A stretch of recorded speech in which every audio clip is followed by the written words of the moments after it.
মন ও মনের সুস্থতা এই নিয়ে আমরা কতটা ভাবি? শরীরের সুস্থতা নিয়ে অনেক বেশি কনসার্ন থাকি। কোথাও কোনো অসুবিধা হলেই আমরা সাথে সাথে সেটা নিয়ে আলোচনা করি, ডাক্তারের কাছে যাই, কথা বলি। কিন্তু মন ততটাই উপেক্ষিত যতটা শরীর। সুপ্রিয় দর্শক, আজ আমরা মনের সুস্থতা নিয়ে কথা বলবো এবং এই মনের সুস্থতায় সাইকোথেরাপিস্টের ভূমিকা, এই বিষয়টি আমাদের আজকের আলোচ্য বিষয়। আর এই বিষয়ে কথা বলার জন্য আজ স্টুডিওতে ডেকে এনেছি আমরা একজন সাইকোথেরাপিস্টকে। তিনি হচ্ছেন ওয়াহিদা পারভিন। ওয়াহিদা, আপনাকে স্বাগতম আমাদের স্টুডিওতে। ধন্যবাদ মুজাদাপা। কেমন আছেন? আমি ভালো আছি। এই যে মনের সুস্থতা নিয়ে আজকে আমরা কথা বলতে চাচ্ছি। জি। মনটা আসলে যেটা বলছিলাম যে সত্যি অনেক উপেক্ষিত। শরীর নিয়ে ভাবি, আমরা কাজ নিয়ে অনেক ভাবি, দুনিয়ার যে সমস্ত দায়িত্ব আছে সেগুলো নিয়ে আমরা অনেক কনসার্ন থাকি, কিন্তু সেগুলো করতে করতে আসলে আমি মানসিকভাবে কেমন আছি এই বিষয়টি নিয়ে আমরা একদমই আসলে মনোযোগ দিই না।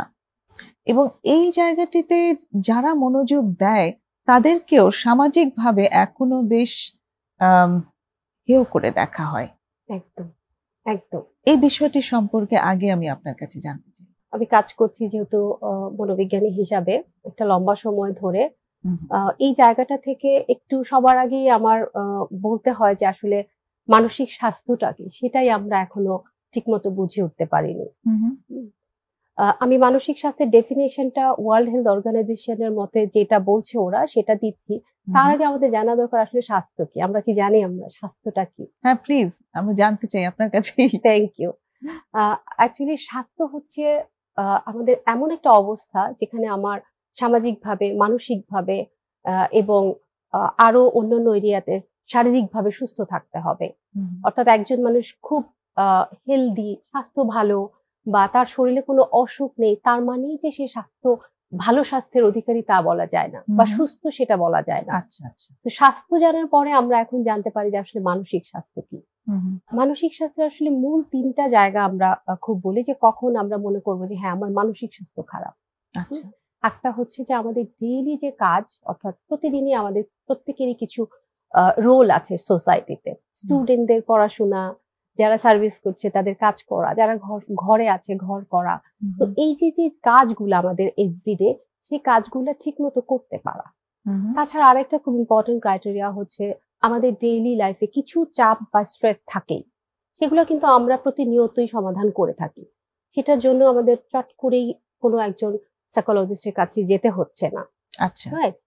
যখনই আমার মনে হবে যে আমি আর ওই রোলগুলা প্লে করতে পারছি না, আমি স্টাক, এটা একটা অসুবিধা। তো এই দুইটা খুব সিগনিফিকেন্ট জায়গা। এবং আরেকটা হচ্ছে যে আমার ডেইলি রুটিন হ্যাম্পার, সামাজিক দায়িত্ববোধ এবং আমার কিছু কাজ আছে, আমার কিছু কোয়ালিটি আছে, সেই কোয়ালিটি গুলা দিয়ে আমরা সাধারণত চলে থাকি। কিন্তু যখনই আমি মনে করি যে আমার কিছুই নাই, এই তিনটা ক্ষেত্রে, তিনটা এরিয়াতে যখন আমরা অসুবিধা বোধ করবো তখনই মনে হবে যে হ্যাঁ আমার মানসিক স্বাস্থ্য খারাপ আছে। এবং তখন আমরা কি করব? তখন অবশ্যই আমরা একজন মনোবিজ্ঞানীর সাহায্য নিব। আচ্ছা, একটা ছোট্ট উদাহরণ যদি অ্যাড করি। আজকেই আমাকে একজন আসলে এই কথাগুলো জিজ্ঞেস করছিল যে আমার ইদানিং এমন হয় যে হুট করে আমার মনে হয় যে আমার কিছুই ভালো লাগছে না, এবং তখন কারো কথাই আমার শুনতে ভালো লাগে না। কেউ যখন এসে কিছু বলে আমি তার উপর হঠাৎ এমন রিয়্যাক্ট করে ফেলি যে পরে আমার ভীষণ অপরাধ বোধ হয় যে আমি কেন এই কাজটা করলাম, কেন এইভাবে রিয়্যাক্ট করলাম, এবং সেই চিন্তায় আমি রাতে ঘুমাতে পারি না। এভাবে দেখা যায় বেশ কয়েকদিন কেটে যায় আমার নির্ঘুম রাত। এটা কি কোনো সমস্যা? এই প্রশ্নটি তিনি করেছেন, আমি এই প্রশ্নটি আপনার কাছে করছি। আচ্ছা, প্রথমত হচ্ছে আমি একটু বলি, আমরা যেভাবে দেখি সেটা হচ্ছে যে সমস্যা কথাটাই আমরা বলি না। সমস্যা যখন বলি আমার ব্রেন স্টাক হয়ে যায়, কারণ আমার ব্রেন হচ্ছে খুব নেগেটিভে বায়াস। এটা আমার কথা না, এটা সায়েন্সের কথা। তো আমরা বলি যে ইস্যু, হ্যাঁ এটা একটা ইস্যু ওনার টোটাল লাইফের বা এভরিডে রুটিনের। সেই জায়গাটা উনি যেহেতু এই যে ওনার ঘুম হচ্ছে না, আপনি বলছিলেন যে যখন কারোর সাথে রিয়াক্ট করছে ওই ভাবনাটাই রাউন্ড অ্যান্ড রাউন্ড তার ব্রেনে ঘুরছে। এবং আরেকটা সিগনিফিকেন্ট জায়গা হচ্ছে যে তিনি অ্যাকচুয়ালি অনেক দিন এই বিষয়টিতে ভুগছেন এবং কাউকে এটা নিয়ে কথা বলতে পারছেন না।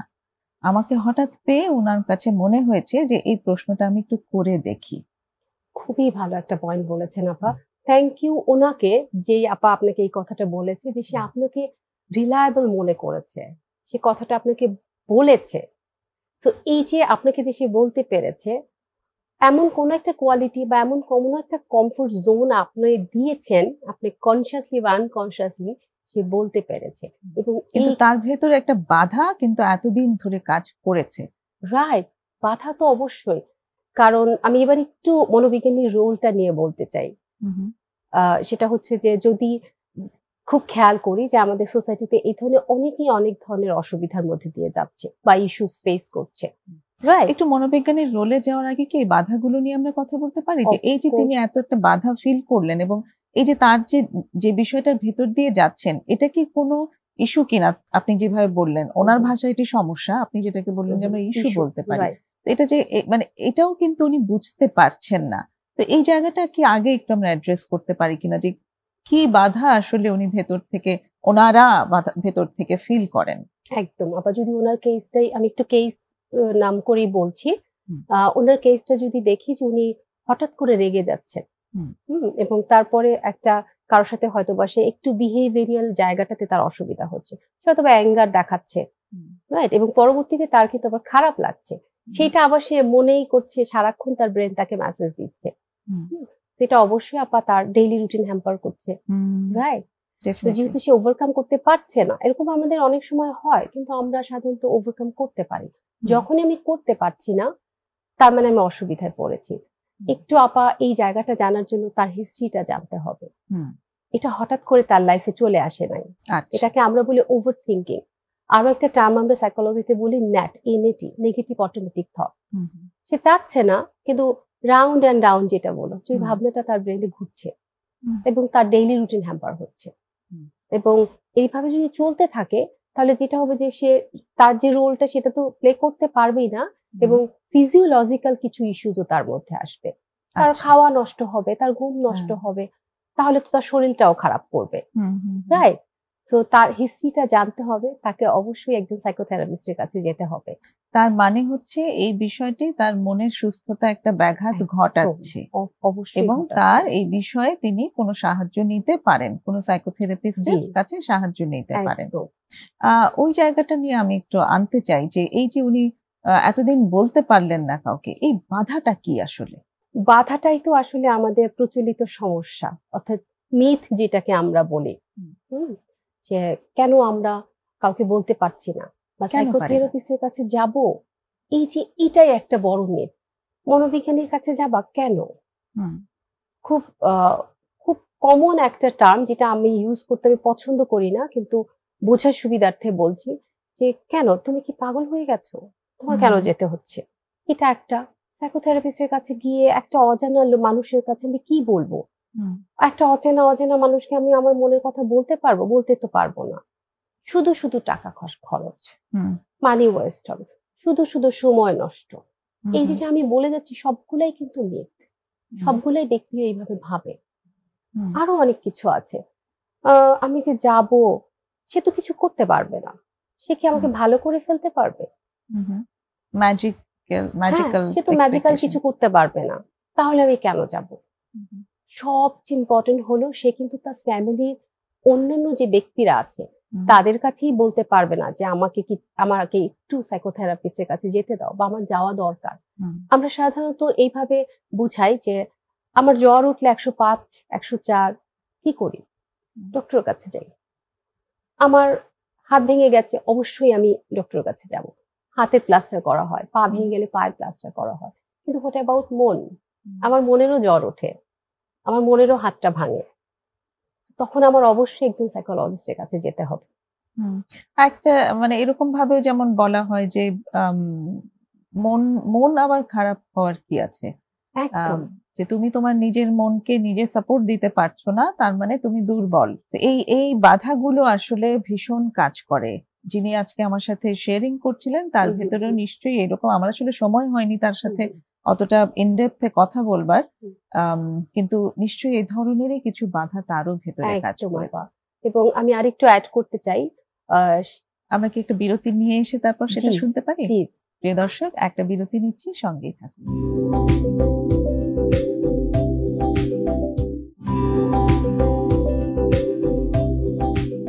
আপনারা দেখছেন প্রমিসেস জানতে চাই। ছোট্ট বিরতি নিয়ে ফিরে এসেছি আবার। কথা হচ্ছে ওয়াহিদা পারভিনের সাথে মনের সুস্থতায় সাইকোথেরাপিস্টের ভূমিকা এই বিষয়ের উপর। ওয়াহিদা, আমরা মিথ নিয়ে কথা বলছিলাম যে কোনো মানসিক স্বাস্থ্য সাহায্যকারী বা সাইকোথেরাপিস্ট তার কাছে যাওয়ার ক্ষেত্রে যে সমস্ত বাধা ভেতর থেকে কাজ করতে থাকে, আপনি একটা পয়েন্ট অ্যাড করতে চেয়েছিলেন। জি জি, আপনি যার কথা বলছিলেন সে অবশ্যই প্রাপ্তবয়স্ক, কিন্তু আমি বলবো যে আরো কিছু মিথ, যেমন বাচ্চাদের ক্ষেত্রে যদি দেখি, যে অনেকেই বলে থাকে বা আমরা সবাই একটু বলি কমনলি যে বাচ্চাদের আবার মন কি, ওদের আবার মন খারাপ কি, ওদের আবার মানসিক স্বাস্থ্য কি। এটা খুবই ভুল কথা। কারণ এই যে যার কথা আপনি বলছেন তারও আমরা বলি ফ্রেম অফ রেফারেন্স, অর্থাৎ এই যে তার ব্রেইনের মধ্যে যে ঘুরছে গোল গোল করে, সে যে ওই জায়গাটা একসেপ্ট করতে পারছে না, তার ডেইলি রুটিন হ্যাম্পার হচ্ছে, এই জায়গাটা ইট কামস ফ্রম তার চাইল্ডহুড। তার ছোটবেলাতেও এই জাতীয় ঘটনাগুলোই তার সাথে ঘটেছে। সে হয়তো বলতে চেয়েছে কিন্তু ওই সুযোগটা হয়ে ওঠেনি, হয়তোবা তার প্যারেন্টস বা তার নেইবার বা সোসাইটির বাকি মেম্বাররা বলেছে যে তুমি ছোট বাচ্চা, তোমার আবার মন খারাপ কি। তো আমি খুব সিগনিফিকেন্টলি বলতে চাই যে বাচ্চাদের মনের যত্ন নেওয়াটা খুব জরুরি। এবং চাইল্ডহুডে যেই ধরনের অসুবিধার ভেতর দিয়ে যায় সেটার রিফ্লেকশন পরবর্তী জীবনে একদম সারা জীবনে চলতে থাকতে পারে সেই, এবং সেটার জন্য অ্যাকচুয়ালি সাইকোথেরাপিস্ট, চাইল্ড সাইকোথেরাপিস্টের কাছে যাওয়া সম্ভব, এবং তারপর বড় যারা আছে তারা বড়দের হেল্পের জন্য তারা সাইকোথেরাপিস্টের কাছে সেখানে যেতে পারে। তো এই যে আমরা মনের সুস্থতার জন্য কথা বলছি, এবার আমরা যদি আসি, আপনি বলতে চেয়েছিলেন যে সাইকোথেরাপিস্ট তাদের রোলটা কি? Thank you. এটা আমি খুব বলতে চাই সব জায়গাতেই যে সাইকোথেরাপিস্টের রোলটা কি, কারণ এটা একটা সচেতনমূলক প্রচার, যে মানুষ আসলে জানেই না যে কেন আমি যাব। যখনই খুব সিভিয়ার অসুবিধায় মানুষ পড়ে যায়, তার বাচ্চা বা ব্যক্তি নিজে বা পরিবারের কেউ বা আত্মীয় স্বজন কেউ, তখন গিয়ে তারা চট করে একজন ডক্টরের কাছে চলে যায়, এবং ডক্টর তাকে সাজেস্ট করে যে হ্যাঁ এর মেন্টাল হেলথ ইস্যু, তো আপনারা এখন একজন সাইকিয়াট্রিস্ট বা সাইকোলজিস্টের কাছে যান। তো এখানেও একটা খুব টার্ম আছে, ইম্পর্টেন্ট টার্ম, যেটা হচ্ছে যে আমরা অনেকেই জানি না হয়তোবা যে সাইকোলজিস্ট বা সাইকিয়াট্রিস্টের ডিফারেন্সটা কি, তারা আসলে কি করে। দুজনের মধ্যে একটা খুব ভালো তফাৎ আছে। যেমন সাইকোলজিস্ট যারা কিনা সাইকোথেরাপি করে থাকে, তারা তাদের এডুকেশন, তাদের নলেজ, তাদের থেরাপি, এই জায়গাটা ইমপ্লিমেন্ট করে তারা একটা থেরাপিটিক প্রসেসে ক্লায়েন্টকে নিয়ে তারা কাজটা করে। তারা সাইকোথেরাপি বিষয়টির উপরে ট্রেন্ড। একদম একদম। সাইকোলজিতে তাদের সমস্ত পড়াশোনা, আমি যদি বলি যে সাইকোলজিতে honours, masters, applied masters and then MPhil, PhD, বিভিন্ন অ্যাপ্রোচে তারা কাজ করে। বিভিন্ন অ্যাপ্রোচ থাকে আমাদের, যেমন সিবিটি আমরা একটা বলি, কগনিশন নিয়ে কাজ করে, ইএমডিআর বলি, eye movement desensitization and reprocessing. So এরকম অনেক অ্যাপ্রোচ আছে। এবার একটু সাইকিয়াট্রিস্ট আসলে কারা? সাইকিয়াট্রিস্টরা হচ্ছে যারা কিনা মেডিসিন প্রেসক্রাইব করে, বেসিক্যালি তারা ডক্টর, তারা এমবিবিএস পাশ করার পরে তারা আবার সাইকিয়াট্রির উপরে একটা এমডি করেন। তারা মেডিসিন দিতে পারে, সাইকোলজিস্ট কিন্তু মেডিসিন দিতে পারেন না। তো এই ডিফারেন্স, অনেকেই এসে বলে যে সাইকোলজিস্টের কাছে এসেই বলে যে আপা আপনি কিন্তু আমাকে ওষুধ দিবেন না, এটাও একটা মিথ। তারা সাইকোলজিস্টের কাছে আসে কিন্তু আবার আসতেও ভয় পায় যে ওষুধ তো দিবে, ওই ওষুধ খাবো না আমি। হ্যাঁ, ওখানেও একটা মিথ আছে যে ওষুধ খেলে, অনেকেই বলে ওষুধ খেলে মেয়েদের ক্ষেত্রে বলে যে তাদের পরবর্তীতে তাদের অনেক ধরনের প্রেগনেন্সির অসুবিধা হতে পারে, এটাও একটা মিথ। আবার অনেকে বলে যে একটু ওয়েট গেইন করে, সেক্ষেত্রে বলে যে না কোনো দরকার নাই, বা তুই তো সারাক্ষণ ঘুমাবি, এরকমও বলে। আর এখন অনেক ভালো ভালো, আমি যেহেতু আমার টিমে সাইকিয়াট্রিস্টের সাথেও আমি কাজ করি, তো আমি তাদের কাছ থেকে জেনেছি যে এখন অনেক ভালো ভালো মেডিসিন, এটা আসলেই দরকার। একজন সিভিয়ার সাইকোসিস, যে যদি সাইকোসিসের জায়গাটা বলি, তাকে যদি আমি জিজ্ঞেস করি যে আপনি কেমন আছেন, সেই কথাটাও সে আনসারটা করতে পারবে না। সে হয়তো ওই দিক দেখছে, ওদিক দেখছে, তাকে তো তখন আমার মেডিকেশন দিতে হবে। মানে তিনি ইনসাইটফুল না একদম, তখন মেডিকেশনটা লাগে। আর এই ডিফারেন্সটা না বোঝার কারণে অনেকে আর এই মানসিক স্বাস্থ্য সেবাটাই নেয় না। আবার এটা যেমন বললেন যে অনেকেই মেডিসিন খেতে চায় না, আবার অনেকেই হেল্প নিতে গিয়ে মেডিসিনটাই সিক করেন। একদম, তার হয়তো আসলে তেমন কোনো মেডিসিনের প্রয়োজন নেই, কিন্তু তিনি স্যাটিসফাইড হতে পারেন না সাইকোথেরাপিস্টের কাছে এসে যে উনি তো কোনো ওষুধ দিলেন না। একদম, কারণ সাইকোথেরাপিস্টরা তো অ্যাকচুয়ালি আমরা কাজটা কিভাবে করি, যেমন আমি একটু যদি বলি যে কিভাবে কাজ করে সাইকোথেরাপিটা, খুব অল্প করে বলি। একটু বিস্তারিতই বলতে পারেন, আমরা একটু জানতে চাই সাইকোথেরাপি আসলে কিভাবে কাজ করে। ঠিক আছে, থ্যাংক ইউ আপা। যেমন যখন ধরেন একটা বিহেভিয়ারাল ইস্যু, একটা মানুষ খুব কি বলবো, খুব আপনি যে কেসটাই বললেন, তার কথাই যদি বলি যে তার নিশ্চয়ই যে অসুবিধাগুলো হচ্ছে, তার ঘুম হচ্ছে না, ওই একই ভাবনা থেকে সে বের হতে পারছে না, আউট অফ দ্য বক্স আসতেই পারছে না। আমি শিওর সে চেষ্টা করে কিন্তু হয় না, হ্যাঁ, যার ফলে তার চেইন হয়ে গেছে। সে যখন ভাবছে, ভাবনার সাথে সাথে তার একটা ফিজিওলজিক্যাল চেঞ্জেস আসে, ভাবনাটা একটা থটস, তার একটা ফিলিং হয়। সে ফিলস, এমনও হতে পারে তার খুব আপসেট লাগে, ডাউন লাগে, ফিয়ার লাগে, স্যাড লাগে, এটা একটা। এবং এই যে ফিলিংস, তার যে বিহেভিয়ারাল জায়গাটা চেঞ্জ করে দিচ্ছে, এই জায়গাটা তো সে বোঝে না। তো যখন সে একজন সাইকোলজিস্টের কাছে আসে, সাইকোলজিস্ট তার বিহেভিয়ারের জায়গাটা চেঞ্জ করে। সেটা কিভাবে, একটা নতুন বিহেভিয়ার করতে হলে সাধারণত 90 দিনের মতো সময় লাগে, কিন্তু এটা শুরু হয় 2 উইকসের মধ্যে। হ্যাঁ, আপনি যে কোনো বিহেভিয়ারই দেখবেন চেঞ্জ করতে হলে 2 উইকসে তার ব্রেনের নিউরোপাথটা চেঞ্জ হয়। যেমন যদি বলি আমরা ব্রাশ করি, এটা আমার মনে হয় আমরা কোনোদিন ভুলে যাই না রাতে ব্রাশ করতে, রাইট? আমরা সবসময় কিন্তু যতই আমাদের ব্যস্ত থাকবো এই ব্রাশটা করবই। আবার যদি বলি যে যারা আমরা প্রার্থনা করি, নামাজ পড়ি, যদি মুসলিম ধর্মের জায়গাটা আসে, অনেকে বলে যে আপা নামাজ পড়ি কিছুই খেয়াল করি না। তো যখন জিজ্ঞেস করি ভুল হয়, বলে না রুকু সেজদা তো করছি, তার মানে তার নিউরন তাকে মেসেজ দিচ্ছে ডু ইট, রাইট? সে করে যাচ্ছে। এই যে নিউরনের যে চেঞ্জেসটা, সেই কাজটাই সাইকোথেরাপিস্ট করে। মেডিসিন হয়তো তার বডির যে কেমিক্যাল ইমব্যালেন্স আছে সেটাকে নিয়ে কাজ করে, সেটার ব্যালেন্স আনতেও আসলে অনেকটা সময় লাগে। মেডিসিনও আসলে 2 সপ্তাহ বা 3 সপ্তাহ মেডিকেশনে তো ভালো হয়ে যায় না, অন্তত 3 মাসের মেডিকেশনের প্রয়োজন হয়। মিনিমাম 6 মাসের কথা বলে, 3 মাসের আগে তেমন কিছু ইমপ্যাক্ট দেখা যায় না, তাই না? তো সেই জায়গাটাতে চিন্তার নিয়ে কাজ করবার জন্য এবং আচরণ নিয়ে কাজ করবার জন্য আসলে সাইকোথেরাপিস্টের প্রয়োজন। এবং আরেকটি জায়গা যেটা বলেছেন আপনি, অনুভূতিটা ভীষণ ইম্পর্টেন্ট, তাই না? একদম। কিছু অ্যাড করতে চান এখানে? জি, আমাদের কাছে অনেক সময় অনেকেই বলে যে যদিও আমরা বলি যে সাইকোলজিস্ট তো ম্যাজিশিয়ান না, রাইট? কিন্তু ক্লায়েন্টসরা কিন্তু একটা চমৎকার রিভিউ দেয়, আপনি কি করে বুঝলেন? আমার তো এটাই হচ্ছিল, আমার তো এটাই মনে হচ্ছিল। হ্যাঁ আপা, একদম ঠিক বলেছেন। তার মানে যখনই তার ফিলিংটা টাচ করা যায়, ফিলিংটা তো কেউ টাচ করছে না, চিন্তাগুলো নিয়ে বেশি ফোকাসড, এবং অনুভূতি জিজ্ঞেস করলেও কিন্তু চিন্তাটাই বলে অনেক ক্ষেত্রে। একদম আপা, রাইট। হ্যাঁ, তো অনুভূতির জায়গাটা মানে মিসিং, তারা নিজেরাও জানে না যে আসলে কি জানে না। তো এই এক্সপ্লোরেশনটা অ্যাকচুয়ালি হয় যখন সাইকোথেরাপি সেশনে আসে, এক্স্যাক্টলি কি চিন্তা হচ্ছে, কি অনুভব সে করছে, কি শরীরে সে ফিল করছে এবং হচ্ছে কি আচরণ করছে, এই পুরোটা জানার পর একটা চেঞ্জের জায়গা সে আসতে পারে। এই যে আমি যে শুরুতেই বললাম যে রাউন্ড এন্ড রাউন্ড, ওই সার্কেলটা সে বুঝতে পারে যে হ্যাঁ আমার সাথে এরকমই কিছু একটা ঘটছে। এই যে বুঝতে পারলো, এটা কিভাবে তাকে সাহায্য করে আসলে? আচ্ছা, আপনি যখন জানবেন যে আপনার ডায়াবেটিক্স, তখন আপনি অবশ্যই জানলেন যে হ্যাঁ আমার ডায়াবেটিক্স, তার মানে এই জন্য আমার শরীরটা কাঁপে, আমার এই জন্য বারবার ক্ষুধা লাগে এবং আরো কিছু অসুবিধা আমার আসছে, তখন আপনি অবশ্যই প্রপার ম্যানেজমেন্টে যাবেন, রাইট? তো জানাটা তো খুব ইম্পর্টেন্ট। আমি যে কি জানি না, আমাদের একটা উইন্ডোই আছে, যে আমরা কি জানি না তাই জানি না। আমাদের মাইন্ডের 4 উইন্ডোজ, তার মধ্যে একটা হচ্ছে যে ব্যক্তি নিজের সম্বন্ধে জানে এবং অন্যরাও জানে।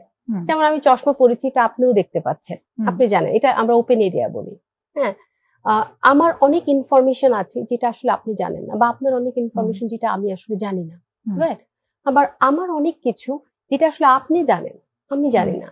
যেমন আমি কতবার হাত নাড়ছি সেটা আপনি খেয়াল করছেন, আমি হাসছি কি হাসছি না এটা আপনি বলতে পারবেন, আমি কিন্তু আমাকে দেখতে পাচ্ছি না, তো এটা কিন্তু আমার জন্য আননোন, রাইট? এবং আরেকটা উইন্ডো যেটা আসলে আমিও জানি না, অপোজিট ব্যক্তিও জানে না, কেউই জানে না, কি জানি না তাই জানি না।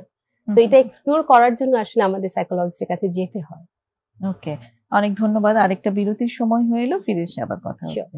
দর্শক, আরেকটা বিরতি নিচ্ছি, সঙ্গেই থাকবেন আশা করি।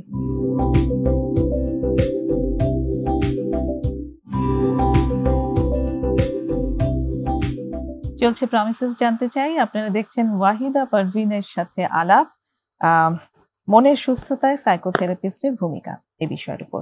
আমরা ছিলাম যে সাইকোথেরাপিস্ট কি রোল প্লে করে, সেখানটাতে আপনি খুব সুন্দরভাবে বলেছেন যে এক্স্যাক্টলি কি ভাবে কাজ হয়। সেখানে একজন সাইকোথেরাপি প্রফেশনে আছেন যিনি, তাকেও নিশ্চয়ই কিছু ডিসিপ্লিন ফলো করতে হয়, কিছু ডুজ এন্ড ডোন্টস তার আছে, সেগুলো যদি একটু বলেন। থ্যাংক ইউ আপু।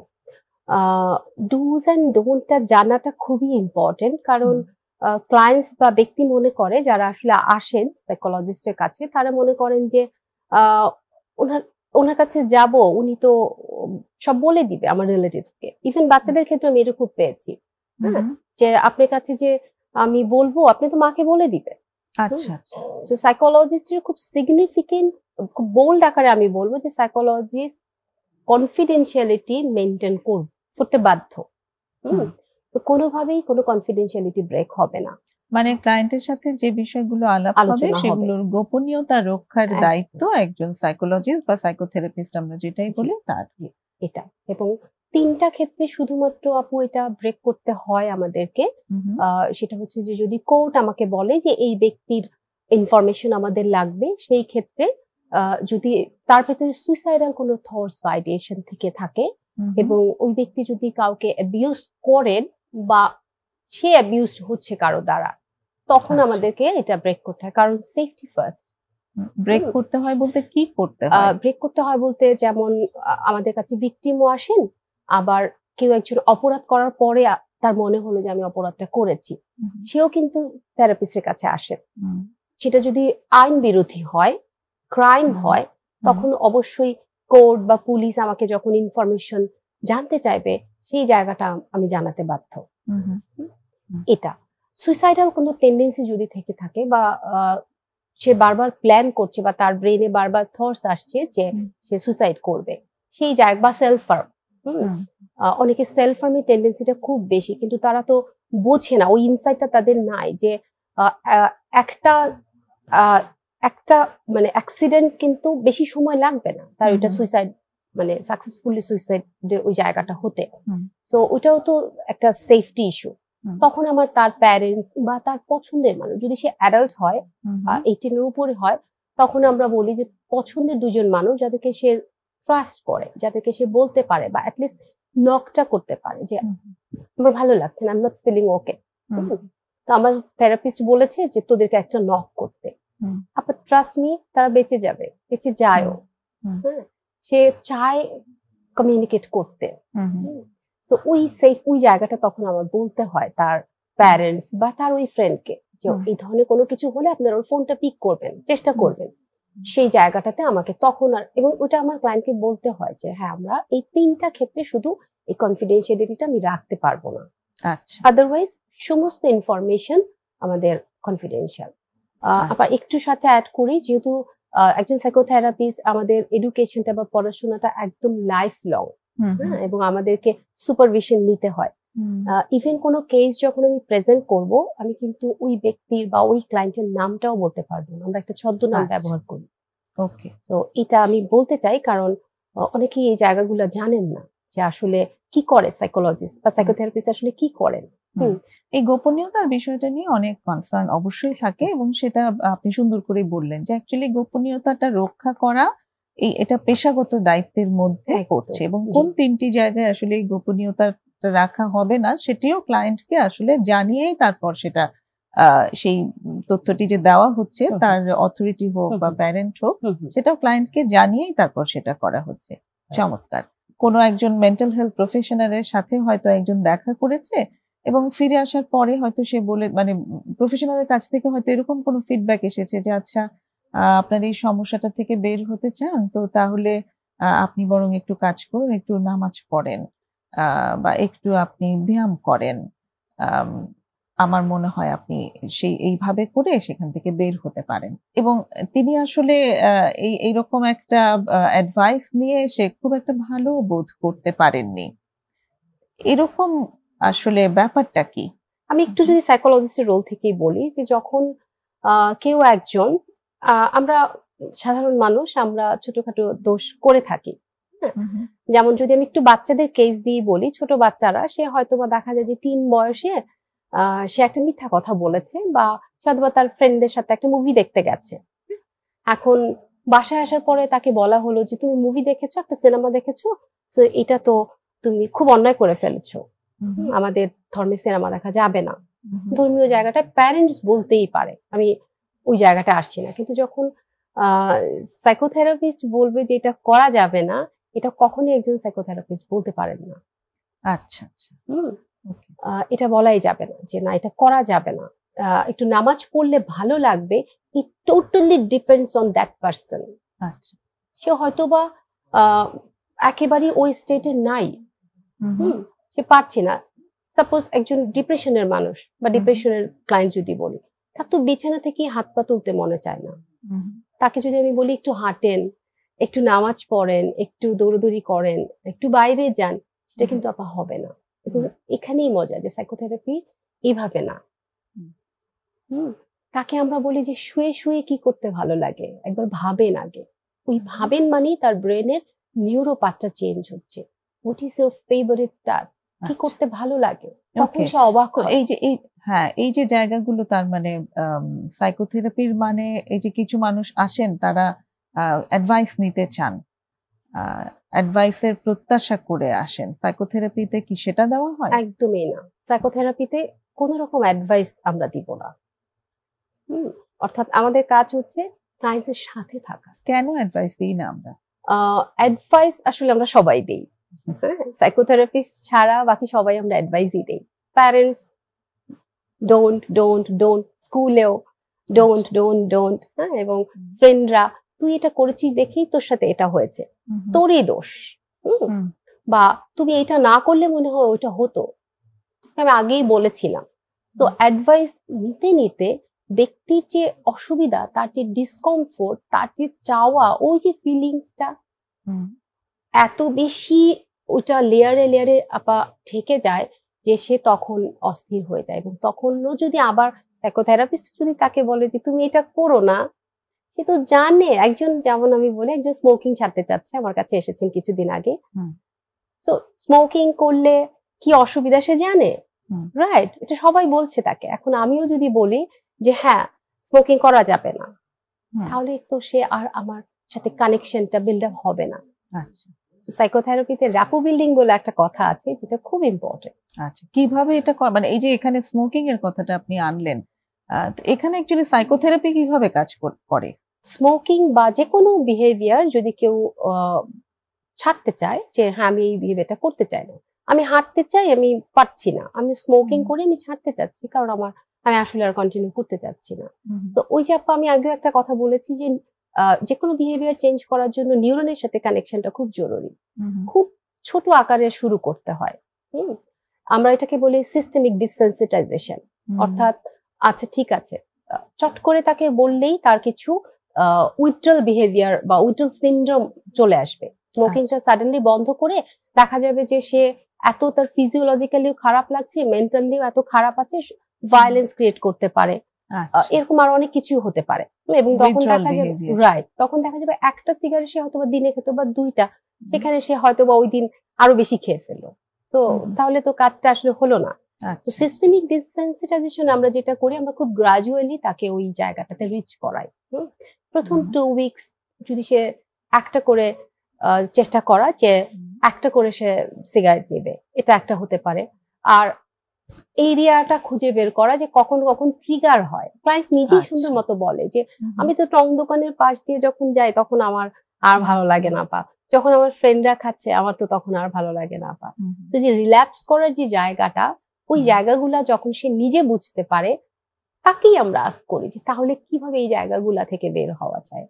তাহলে বিকালের আড্ডাটা আমরা না হয় নাই করি, সেই বলে। আনসার কিন্তু ক্লায়েন্টসে দেয় অলওয়েজ। তার ট্রিগার গুলো সে নিজে আইডেন্টিফাই করছে এবং নিজেই তারপর ডিসাইড করছে সচেতন ভাবে যে আমি আসলে তাহলে কোনটা করব আর কোনটা করব না। চমৎকার।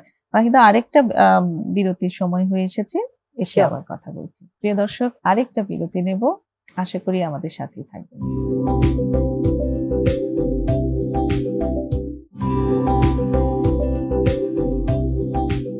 ছোট্ট বিরতি নিয়ে ফিরে এসেছি আবার প্রমিসেস জানতে চাইয়ে।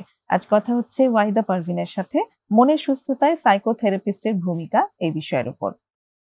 ওয়াহিদা, আপনি তো অনেকদিন ধরে আসলে সাইকোথেরাপিস্ট হিসেবে কাজ করছেন, তো আপনার কাজের কনটেক্সট থেকে যদি একটু জানতে চাই যে কি কি ধরনের অসুবিধা আপনি বেশি পান? আমি যদি একটু এজ হিসাবেই বলি তাহলে বলবো যে ছোট বাচ্চাদের ক্ষেত্রে বিহেভিয়ারাল ইস্যুটা খুব পাই, ডিসরাপটিভ বিহেভিয়ার। তারা দেখা যায় যে খুব কমপ্লেইন আসে যে ও কথা শুনছে না, হ্যাঁ, ও পুশ করছে কাউকে, এটাও হতে পারে। ও কান্না করছে অকারণেই, এটাও হতে পারে। তো বাচ্চাদেরও কিন্তু স্ট্রেস হয়, ওরাও স্ট্রেস হয়, ওদেরও ট্রমা আছে। আমি একটু একটা ছোট্ট কেস বলতে চাই যে আমি একটা বাচ্চা নিয়ে খুব স্ট্রাগল করছিলাম যে আসলে ওর, যেহেতু ছোট বাচ্চারা অনেক কিছু নিজেরা জানে না বা বলতে পারে না, তো প্যারেন্টসদের হেল্প নিতে হয়। এবং ওর সবকিছুই ঠিকঠাক মতোই চলছে, কিন্তু কেন যে ও হঠাৎ করে ও ভয় পায়, ওর মধ্যে এক ধরনের ফিয়ার ডেভেলপ করেছে। ওর কি ফিয়ার? ওর মাকে অফিস যেতে দিবে না, গেলেই ওর মনে হচ্ছে সে মনে হয় মারা যাবে, সবসময় ধরে ধরে রাখছে। তো এটা বুঝতে পারছে না। এবং অনেকটা সময় পরে আমি জানতে পেরেছি যে ওর দুটা পেটস ছিল, দুটা বিড়াল ছানা ছিল, এবং দুটা বিড়ালই মারা গেছে। তো এটা ওর জন্য একটা ভীষণ ট্রমা ছিল, ছিল না, আছে, এবং ওই জায়গাটাই অ্যাড্রেস করা হয়নি এবং ওই ইনফরমেশনটাই মিসিং ছিল। তো বাচ্চাদের ক্ষেত্রে ট্রমা থাকে, এংজাইটি থাকে, স্ট্রেস থাকে, এই জায়গাগুলা থাকে। টিন বয়সটা খুব সিগনিফিকেন্ট। টিন বয়সে কিছু জিনিস আমরা খুব আজকাল পাচ্ছি, যেমন সাবস্টেন্স ইউজারটা অনেক বেড়েছে। সাবস্টেন্স ইউজ করে যারা, ওইটা আমি বলবো যে এটা নিয়ে খুব স্ট্রাগল করতে হচ্ছে আমাদের ইন্টার সোসাইটিতে এখন। এটা একটা সুসাইডাল, যারা টিন বয়সে, প্রি টিন, টিনের ক্ষেত্রে দেখি যে ওরা খুব সেলফ হার্ম এবং সুসাইডাল টেন্ডেন্সি। কিছু একটা হলেই ওরা বলছে যে আমি বেঁচে থেকে আমার কি হবে। তো এখানে একটা হোপলেসনেস ওদের ভিতরে ডেভেলপ করেছে, এটা পাচ্ছি। তাছাড়া এক্সাম ফোবিয়া খুব পাচ্ছি। এক্সাম ফোবিয়া দেখা যাচ্ছে যে অনেকে এক্সাম খুব ভালো প্রিপারেশন, কিন্তু পরীক্ষার হলে গিয়ে ফেইন্টেড হয়ে যাচ্ছে, পুরাটা কষ্টই তার মানে নষ্ট হলো, এরকম একটা বিষয় হলো। তারপর পরীক্ষার সময় অনেক সময় খুব মানে অসুস্থ হয়ে যাচ্ছে, শুধু ফেইন্ট হয়ে যায় তাই না, হয়তো বাড়িতে থেকে প্রিপারেশন টাইম থেকেই সে ভীষণ অসুস্থ, অনেক রকম সিমটম, কারো খুব ডায়রিয়া, বমি হওয়া, প্রচন্ড জ্বর চলে আসছে, এই ধরনের সিমটম গুলো হতে থাকে। ওটা অ্যাকচুয়ালি এনজাইটি থেকেই আসে, স্ট্রেস বা এনজাইটি থেকেই, যে একটা এক্সাম হবে কবে রুটিন দিল, তার মানে তার খারাপ লাগা শুরু হলো, পরীক্ষার চিন্তায় পড়া হচ্ছে না, ব্যাপারটা এরকম। সেটাই। তো এটা পাচ্ছি ওদের ক্ষেত্রে, যারা টিন বা প্রি টিনের ক্ষেত্রে বললাম যে আমি এই সিগনিফিকেন্ট করে দিচ্ছি যে তাহলে বুঝতে একটু সুবিধা হবে যে আসলে কোন এরিয়াতে। এবং বড়দের ক্ষেত্রেও স্ট্রেস, এংজাইটি, এবং স্ট্রেস এংজাইটি থেকে কিন্তু কিছু ফোবিয়া ডেভেলপ করে। আচ্ছা, যেমন আপনার হতে পারে এই যে এক্সাম ফোবিয়া, অনেকে বলে যে এটা কেন হচ্ছে, অতিরিক্ত স্ট্রেসের থেকেই তার এক্সাম ফোবিয়া। হয়তোবা তার খুব ছোটবেলাতেই ওই এক্সাম কথাটা শুনেই তার মনে হতো যে কি যেন হতে যাচ্ছে, আমি কি পারবো, আমি কি পারবো না, না পারলে মা তো বকা দিবে, বাবা তো রাগ হয়ে যাবে, স্কুল তো আমাকে বের করে দিবে। তো এই যে জিনিসটা আমরা কিন্তু ছোটবেলা থেকেই বাচ্চার ব্রেনের মধ্যে দিয়ে দিচ্ছি, ওখান থেকেই তার ভেতরে আস্তে আস্তে করে ফোবিয়া ডেভেলপ করেছে। স্পেসিফিক দেখা যায় যে অনেকে কুকুর ভয় পায়, পেটের ক্ষেত্রেও হয়, অনেকে বিড়াল ভয় পায়, অনেকে খরগোশও ভয় পায়। সো এই ধরনের ফোবিয়াও ডেভেলপ করে, এটাও হতে পারে। এবং বড়দের ক্ষেত্রে আমরা আজকাল খুব পাই যেটা কিনা বলবো যে কাপল ইস্যু, ভায়োলেন্স, তারা ভায়োলেন্স করছে, তারা মিসট্রাস্টের জায়গাটা পাচ্ছি খুব। সো ফ্যামিলি ইস্যু থাকে, এবং মোস্ট সিগনিফিকেন্টলি আমি যেটা মনে করি, এটা আমার অবজারভেশন, যে প্যারেন্টিং সবচেয়ে important. True, there is no right wrong, তার মধ্যে থেকে প্রোডাক্টিভ ওয়েতে, in a healthy way, Productive হওয়া। আনহেলদি ওয়েটা জানাটা ইম্পর্টেন্ট। এবং সেখানে সাইকোথেরাপি একটা খুব ভালো ভূমিকা রাখতে পারে। একদম সাইকোথেরাপিস্টের কাছে আসলে এই হেল্প গুলো পাওয়া যায় যে অ্যাকচুয়ালি কি ধরনের প্যারেন্টিং করব। একদম এবং এখানটাতে কিন্তু ওই প্যারেন্টিং শেখবার যে একটা ব্যাপার, সেটা কিন্তু আসলে একটা বাচ্চা জন্ম দেওয়ার আগে থেকেই শুরু হতে পারে, অবশ্যই। তাই না? এবং সেই সময় থেকেই সাইকোথেরাপিস্টের হেল্প নেওয়া সম্ভব। অবশ্যই সম্ভব। এখন তো আমি বলবো যে এত মিথের সাথেও খুবই আশার বাণী হচ্ছে যে মানুষ এখন আসে, যখন তারা চিন্তা করে যে হ্যাঁ আমরা এখন বিয়ে করতে যাচ্ছি, তখন তারা কাপল কাউন্সিলিং করতে আসে, ইভেন সেটা বিয়ের আগেও আসছে। তো এটা খুবই ভালো লাগার একটা বিষয়। এই যে বিয়ের আগে থেকেই যে আসছে, কি নিয়ে আসলে তারা প্রিপারেশন নেয়? কমিউনিকেশনের জায়গাটা। আচ্ছা, যে এই জায়গাগুলোতে তো একটু অসুবিধা, ওর এই কথাটা আমার ভালো লাগছে না, ওর প্যারেন্টস এটা বললো আমার মাকে, তো এটা তো আমার ভালো লাগলো না, এটা তো বলতে পারে না। তো এই যে একদম খুব বোল্ড আকারে বলবো যে কমিউনিকেশনের জায়গাটা নিয়ে অনেক কাজ করার আছে। কারণ দুটা মানুষ তো দুটা ফ্যামিলি থেকে এসেছে, ইভেন একই ফ্যামিলি ভাই বোনের সাথেও কিন্তু আমরা দেখি যে পার্সোনালিটি প্যাটার্নটা ডিফারেন্ট থাকে, রাইট? তো কাপলের ক্ষেত্রে তো আসাটাই স্বাভাবিক। ব্যাপারটা তো এরকম যে দুটো পরিবার থেকে দুজন মানুষ এসেছে এবং দুটো মাইন্ডসেট থেকে তারা একজন আরেকজনের সাথে মিশছে, তো একে অন্যকে যে অ্যাকসেপ্ট করার যে ব্যাপারগুলো, সেই আইডিয়াগুলো কিন্তু প্রপারলি কাজ করে না, যেটাও এই প্রি ওয়েডিং কাউন্সিলিং যেগুলো সেখানে অ্যাড্রেস করা সম্ভব। একদম সেরকম পাওয়া যায়। হ্যাঁ, তো সেইখানটাতে ওভাবেও যদি আগানো সম্ভব, তাহলে এই যে একটি মেয়ে, আমাদের দেশে যেমন মেয়েরা ছেলেদের বাড়িতে চলে যাচ্ছে, সেখানে গিয়ে অ্যাডজাস্টমেন্টের একটা বড় ইস্যু তখন আগে থেকেই হয়তো। এবং এখন সচেতন মানুষ, সচেতন দেখেই তারা ওই জায়গাগুলো আগে থেকেই বুঝে, এবং হ্যাঁ তারা যেহেতু চাচ্ছে যে লাইফটা কন্টিনিউ করবে, তখন তারা এই জায়গাগুলো অ্যাড্রেস করতে আসে, যে আসলে কিভাবে ম্যানেজমেন্টটাও নিতে আসে। প্যারেন্টিং ব্যাপারটা কিন্তু তখন থেকেই স্টার্ট হয়ে যায়, যখন দুজন মানুষ একসঙ্গে থাকতে শুরু করলো, তাদের সম্পর্কটা কিভাবে এগিয়ে নিচ্ছে, সেখান থেকে প্যারেন্টিং এর ব্যাপারটাও কিন্তু রিফ্লেক্টেড হতে থাকে। একদম। এবং খুবই আশার কথা হলো, আমার খুব ভালো লাগে যে এখন যারা প্ল্যান করছে যে আমরা বাবু করব, তারা কিন্তু আগেই আসে যে ঠিক কোন এরিয়াগুলো আমাদেরকে একটু ঠিক করতে হবে, ওর তো এরকম, ও তো সেরকম, তো আমরা কি করব। এবং দেখা যায় যে তারা খুব হেলদি ওয়েতে একটা বাচ্চাকে স্টার্ট করে, যে হ্যাঁ খুব হেলদি ওয়েতে। যেমন আমি আবার একটু কেস বলবো ছোট করে, যে একটা মাদার এসেছে যে আমার বাচ্চাটার কোনো অসুবিধা নেই আপা, তাও সে কান্না করে। যেমন সাধারণত বাচ্চা 3টা কারণে কান্না করে, ওর ন্যাপি অসুবিধা হলে, ন্যাপি চেঞ্জ করার দরকার হলে, ক্ষুধা লাগলে এবং অসুস্থ থাকলে, রাইট? তো এই 3টার সবগুলোই যখন ওকে আছে, কিন্তু তারপরও সে কাঁদছে। মা খুব কনফিউজ যে কেন ও রাত ভোর এরকম কান্না করে, আপা বুঝতে পারে না। একটা ছোট্ট প্রশ্ন যখন করি যে আপা ডিউরিং প্রেগনেন্সি আপনি কেমন ছিলেন, আপনার প্রেগনেন্সি পিরিয়ডটা কেমন ছিল, তখন মা কান্না শুরু করে দেয় হাউমাউ করে। আমি তো রেডি ছিলাম না, আমি একদম রেডি ছিলাম না, আমার একটা ভালো জব হয়েছিল, আমি জবটা করতে চেয়েছিলাম, এবং পুরোটা সময় আমার কান্না পেত, কিন্তু ও হওয়ার পরে তো সেটা আমি ভুলে গেছি। কিন্তু বাচ্চা তো ফিল করেছে, বাচ্চা তো ওটা সাথে করে নিয়ে এসেছে, এবং তার ওই যে নিউরন, তার নিউরনে ওই ডিপ্রেসড মোডটা রয়ে গেছে। তো আমরা সবসময় একটা কথা আমি বলি যে কেন আসবেন না, কেন আসবেন এই প্রশ্নটা না, কেন আসবেন না, সেটাই। হ্যাঁ, এত কিছু যেখানে পাওয়া যায়। অনেক ধন্যবাদ ওয়াহিদা। আশা করি যারা দর্শকরা আজকে আমাদের এই আলোচনা শুনলেন, তারাও এখন একটা দিক নির্দেশনা পাবেন যে আসলে কেন যাবেন না একজন সাইকোথেরাপিস্টের কাছে। অনেক ধন্যবাদ আমাদের আলোচনায় অংশগ্রহণ করার জন্য। আপনাকেও ধন্যবাদ আপা, ভালো লাগলো এখানে এসে। আমার অনেক কিছুই বলার থাকে, কিন্তু আসলে তো আমাদের সময় স্বল্পতা। আবার আমরা কখনো বলবো। অবশ্যই, ধন্যবাদ আপনাকে। সুপ্রিয় দর্শক, শেষ করব আজকের অনুষ্ঠান।